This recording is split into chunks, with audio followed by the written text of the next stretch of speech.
ஆவணி மாத பூஜைக்காக சபரிமலை நடை இன்று மாலை திறக்கப்பட்டது. ஆவணி மாத பூஜைக்காக மேல்சாந்தி மகேஷ் மோகனரரு நம்பூதிரி நடையை திறந்து தீபம் ஏற்றினார்.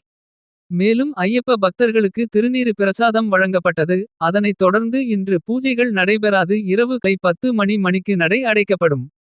ஒவ்வொரு தமிழ் மாதம் 1ஆம் தேதி முதல் 5 நாட்கள் சபரிமலை கோவில் நடை திறந்து பூஜைகள் நடைபெறும். அந்த வகையில் ஆவணி மாதத்தை முன்னிட்டு சபரிமலை நடை இன்று மாலை 5 மணி அளவில் திறக்கப்பட்டது. இதில் மேல்சாந்தி மகேஷ் மோகனரரு சபரிமலை நடையை திறந்து வைத்து பக்தர்களுக்கு திருநீர் பிரசாதம் வழங்கினார். மேலும் 2023 ஆகஸ்ட் முதல் தந்திரி பொறுப்பு வகித்து வந்த மகேஷ் மோகனரரு சுற்று இன்று முடிவு அடைகிறது. அதனைத் தொடர்ந்து இன்று இரவில் முதல் தந்திரி பொறுப்பை கண்டரரு ராஜீவரரு ஏற்கிறார். அவருடன் அவரது மகன் பிரம்ம தத்தனும் பூஜைகளில் கலந்து கொள்கிறார். நாளை அதிகாலை காலை 5 மணிக்கு நடை திறந்ததும் ராஜீவரரு மற்றும் பிரம்ம தத்தன் ஐயப்பனுக்கு அபிஷேகம் செய்து பூஜைகளை தொடங்கி வைப்பர்.